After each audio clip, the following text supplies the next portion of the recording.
เป็นการน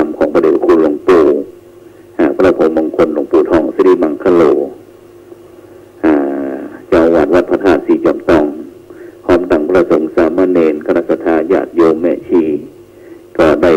มีพิธีอัญเชิญนำสรีระร่างของท่านอาจารย์พระครูพิจิตรสรการท่านอาจารย์พระมหาประยัติธิรสังวโรนะครูสอนภาคปริยัติธรรมแผนกบาลีคณะสงฆ์ภาค7วัดพระธาตุสีจอมตองในมรณภาพเมื่อวันที่25ที่ผ่านมาก็วันนี้ก็ได้ติดตามสื่อตั้งท่านอาจารย์เจ้าคุณตามนาเวทีนะได้ดูภาพนะก็เสียดายเช่นเดียวกันเพราะว่าวันนี้นั้นที่วัดพระสิงห์วรมหาวิหารนั้นก็มีพิธีหับกฐินพระราชทานก็เลยบ่ได้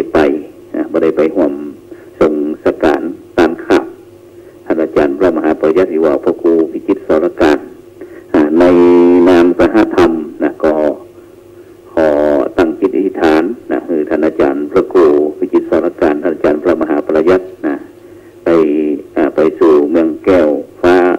นิพพานนะไปอยู่ปรโลกนะที่ทรงเจตนานะเพราะว่าท่านได้มรณภาพในใต้ร่มผ้าสาวพระพักนะผ้าเหลืองนะถือว่าตายถ้าเป็นทหารเป็นของวัดตายในสนามรบตายในสนามรบนะเป็นเกียรติของทหารแต่ถ้าเป็นพระเจ้าพระสงฆ์เน้นกว่าตายในศาสนาถือว่าเป็นบุญเป็นกุศลนะของนักรบของพระเจ้าของพระเนรซึ่งอยู่ห้องนักรบก็ได้นะเพราะว่าในฐานะที่เป็น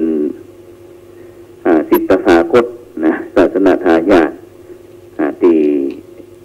มีเป้าหมายด้วยกันในการทำลายศัตรูนะทหารตำรวจข้าราชการต่างๆเป็นก็มีเป้าหมายก็คือเรื่องการทำลายบุคคลสิ่งที่บดีนะคนที่บดีจับเขาขอบเขาตารางแม้กระทั่งมีการประหารชีวิตก็มีแต่พระสงฆ์เจ้าของนั้นก็มีศัตรูเช่นเดียวกันนะก็คือเรื่องกิเลสตัณหาต่างๆนะที่จะต้องหาสัตตาอาวุธเอาปัญญาอาวุธเอาอันปัญญาเป็นอาวุธนะมาคอยประหัตประหารสิ่งที่เป็นกิเลสตัณหาต่างๆนะเพื่อที่จะได้ให้เบาบางลงหรือแบบจางหายไปนะในตอนก็ในนามของคณะสงฆ์ในจังหวัดเชียงใหม่นะก็ขอแสดงความเสียใจนะครับครอบครัวของท่านอาจารย์พระมหาประยัตินะ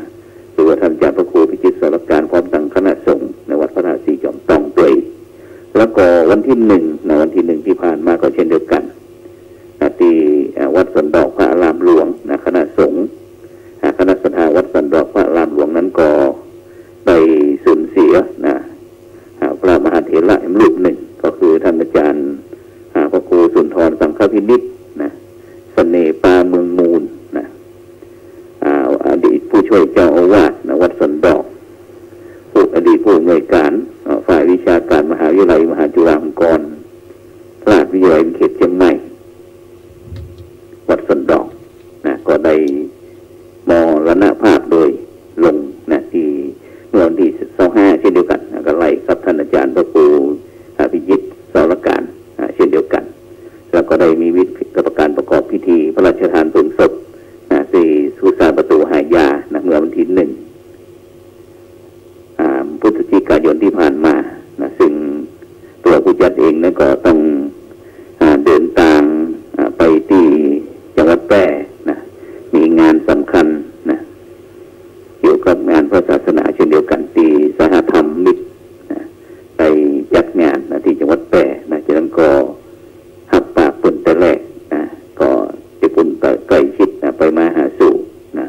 วัดปีวัดน้องก็ไม่สามารถจะทิ้งได้ก็เลยบ่ได้มาร่วมงานในพิธีพระราชทานเพลิงศพท่านอาจารย์พระครูสุนทรสังฆพินิจเสน่ห์ปาเมืองมูลนะซึ่งความจริงนั้นก็ตั้งเจ้าภาพคณะสงฆ์เป็นก่อนนิมนต์เป็นพระในพิธีเช่นเดียวกัน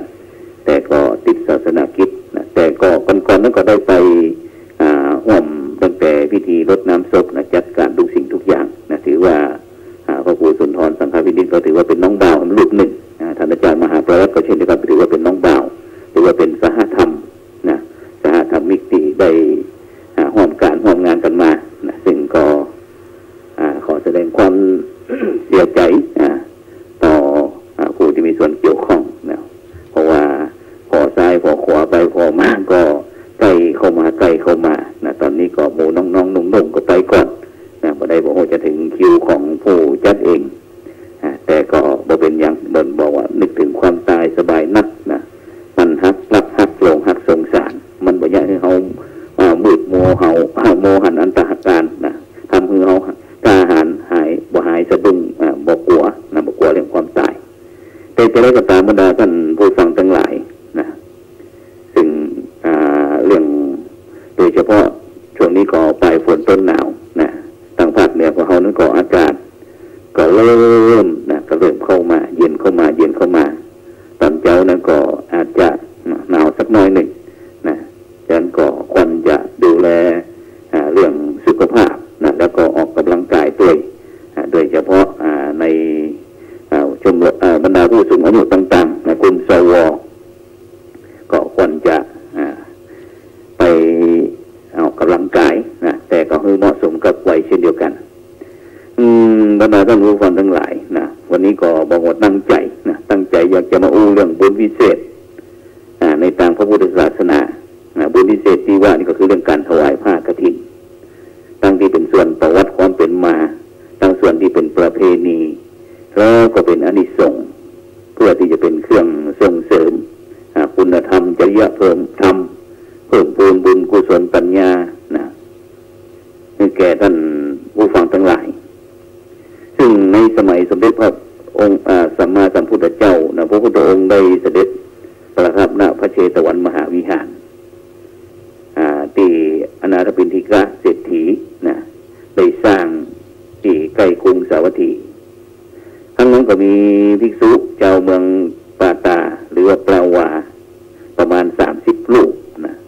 ล้วนแต่ทรงธุดงค์คุณนะสมบูรณ์โดยศีลจารวัตรนะเข่งขัดในพระธรรมวินัยซึ่งท่านทั้งหลายเหล่านี้มีความประสงค์ที่จะเดินทางไปเฝ้าพระพุทธเจ้าท่านก็ใกล้เข้าพรรษามาถึงตามกำหนดก็เลยแวะจำพรรษาที่เมืองสาเกตท่านออกพรรษาปรวารณาหรือว่ามหาปรวนาเสร็จแล้วก็ยังบ่พ้นฤดูฝนเดียวนะ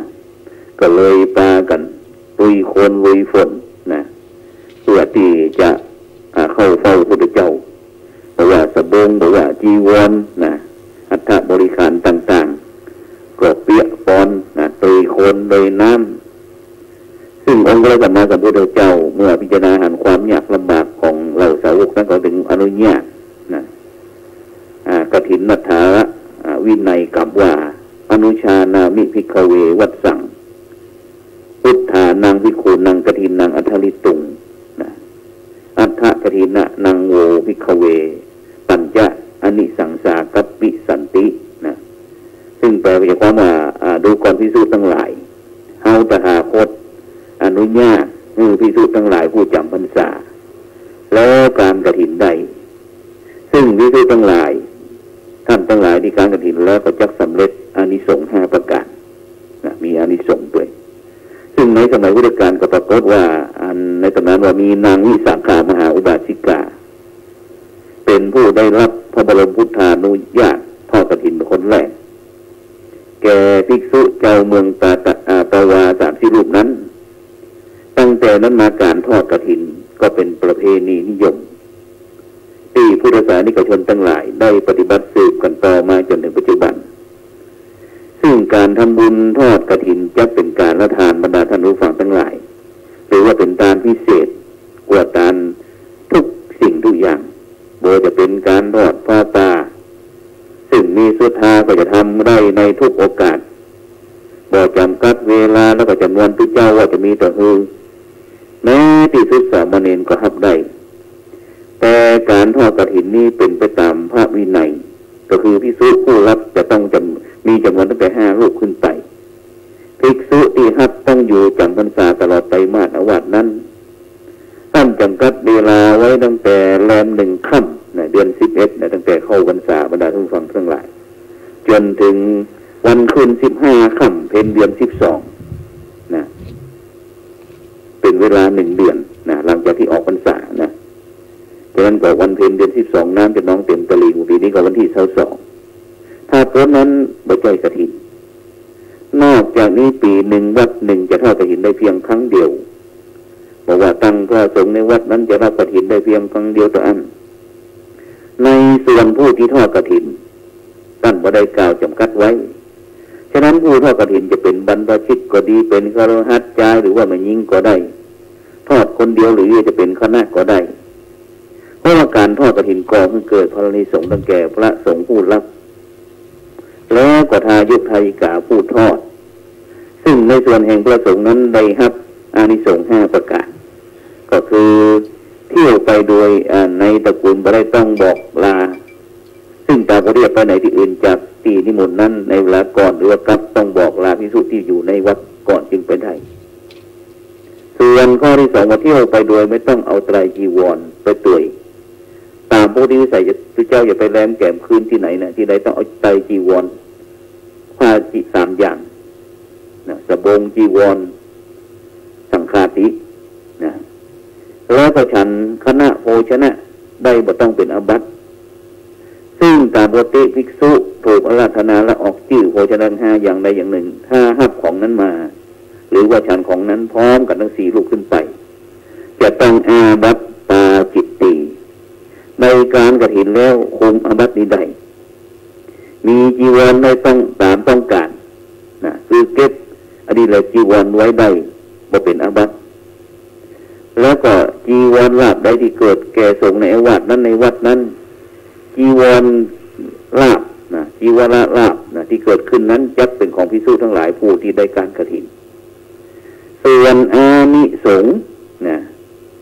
ผู้เป็นใหญ่ในตานได้มีประสาทะสละบำเพ็ญมหากุศลอันบุคคลกระทำได้ยากนะหรือว่าผู้ทอดเนี่ยที่ว่าได้พระอานิสงส์อันยิ่งใหญ่มีตั้งผลแก่ตนเองตั้งสังคมประเทศชาติและก็พระพุทธศาสนาได้เป็นศาสนาทายาทสืบทอดอายุพระพุทธศาสนา2ได้รักษาวัฒนธรรมประเพณีที่ดีงามไว้บ่ให้มันเสื่อมสูญ3เป็นการเพิ่มพูนตานบารมีเป็นการสร้างความสามัคคีในหมู่พุทธบริษัทบอกบ้านเหนือบ้านใต้ป่าวันนี้เราจะไปจัดกฐินเด้อทอดที่นั่นทอดที่นี่จะไปทำนั้นทำนี้แล้วก็เป็นการกำจัดความตระหนี่ทีเหนี่ยวเป็นการถวายกำลังแก่พระสงฆ์ดำรงสืบต่ออายุพระพุทธศาสนาเป็นการปูชาพุทธโอวาทขององค์พระสัมมาสัมพุทธเจ้าเป็นการแปลทรัพย์และกระทำชีวิตให้เป็นสาระให้มันมีคุณค่ามีแก่นสารเป็นการสั่งสมทุนให้บุญกุศลเพื่อที่จะไว้ไปในภายหน้าฉะนั้นเนี่ยบรรดาท่านผู้ฟังทั้งหลายถ้าเจ้าภาพผู้ทอดจะได้เกิดปิติปราโมทย์เพราะได้บริจาคมหาทานได้บริวารญาติมิตรหันผลตันตาก็คือมีพุทธศาสนิกชนบอกว่าจะตั้งเป็นฆราวาสบรรพชิตต่างก็อนุโมทนาสาธุการมีความเบิกบานตั้งกายแล้วก็ใจอันในใจนะตั้งกายตั้งใจฉะนั้นเนี่ยบรรดาท่านผู้ฟังทั้งหลายกฐินไม่ใช่เป็นบุญที่แปลกแปลกกว่าบุญอย่างอื่นนะแปลกที่ใดแค่ชื่อก็แปลกกิริยาก็แปลกเวลาก็แปลกอานิสงส์ก็แปลกชื่อแปลกนะแปลกก็ชื่อว่ากฐินนะเหมือนกับคล้ายกับต้นไม้ต้นหนึ่งหรือว่าผักชนิดหนึ่งนะที่หมู่บรรดาผู้ที่ชอบผักรับประทานได้ฟักก็ทานได้ใบก็ใช้ทำอาหารสัตว์ส่วนต้นใช้ประโยชน์เป็นสารพัดเป็นลัวก็ได้นะเป็นเสากุฏิก็ได้นะเป็นห้องต้นกฐินกิริยาแปลกก็คือบ่ใช้คำว่าถวายเหมือนบุญอย่างอื่นแต่กฐินนี้ใช้คำว่าทอดนะเหมือนกับการทอดอาหารการกินหรือว่าขนมเนี่ยบรรดาท่านผู้ฟังทั้งหลายบอกว่าจะเป็นทอดไข่ทอดกล้วยทอดมันอีกนะน เนี่ยกิริยาแปลกของก็แปลก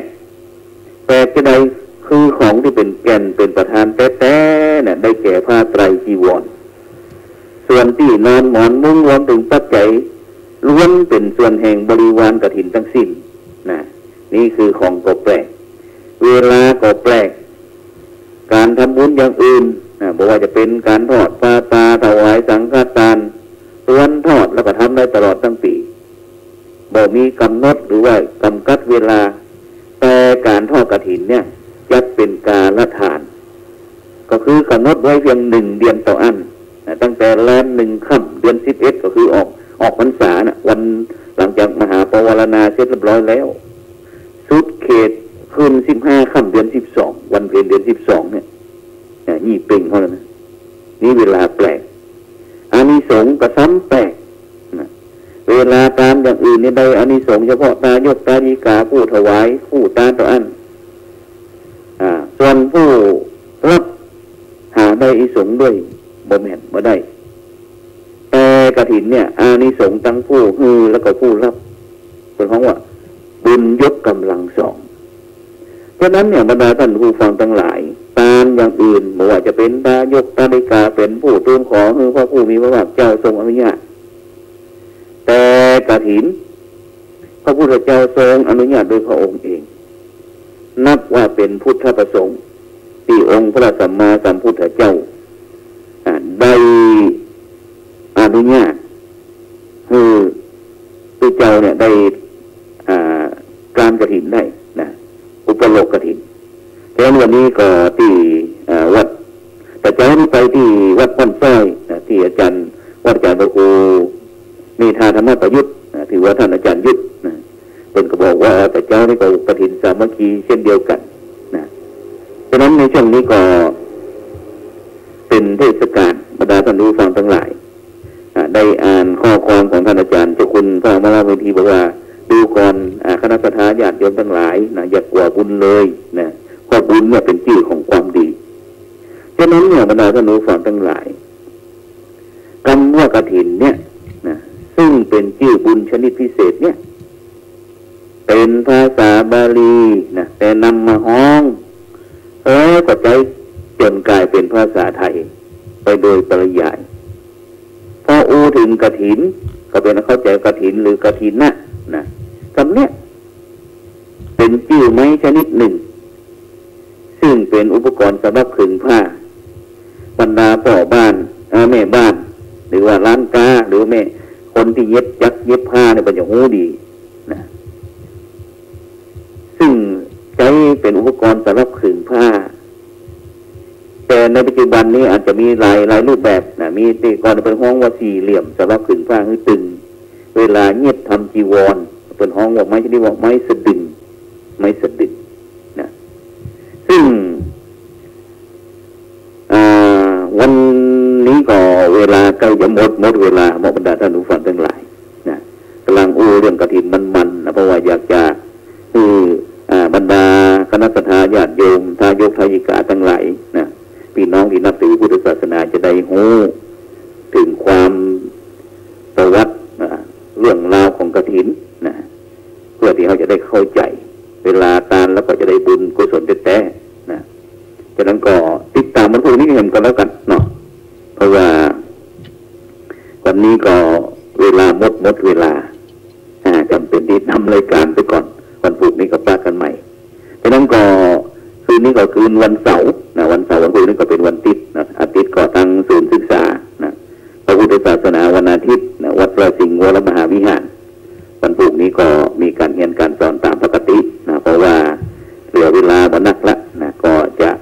มีการสอบธรรมศึกษาสนามหลวงทั่วประเทศฉะนั้นก็ในระยะนี้ก็โรงเรียนเปิดแล้วก็สถานศึกษาต่างๆก็กำลังอบรมธรรมศึกษาก่อนสอบอย่างเข้มข้นนะที่ห้องเรียนวัดโดไทยพยัคฆ์ก็เช่นเดียวกันซึ่งท่านอาจารย์ทุกคนทั้งบ้องโทรมาสอบถามนะซึ่งระยะนี้ก็ติดศาสนกิจ บ่ได้เข้าไปโรงเรียนเลยนะซึ่งในฐานะที่เป็นคณะกรรมการสถานศึกษานะปีนี้ก็คงจะต้องไปเป็นประธานสนามสอบไปหมดนะเพราะว่านักเรียนที่โรงเรียนวัดโดไทยพยัคฆ์ก็ประมาณ2,000 กว่าคนนะแล้วก็โดยเฉพาะในช่วงที่สอบธรรมศึกษานั้นก็จะมีการแข่งขันกีฬานะโรงเรียนเทศบาลทั่วประเทศนะซึ่งจังหวัดเชียงใหม่เขาเป็นเจ้าภาพนะซึ่งก็จะขอพักตามโรงเรียนต่างๆนะฉะนั้นก็ในช่วงนี้ก็เลยบอกว่าตั้งคณะสงฆ์ตั้งโรงเรียนต่างก็ขมักเขม้นเตรียมตัวเตรียมการในการงาน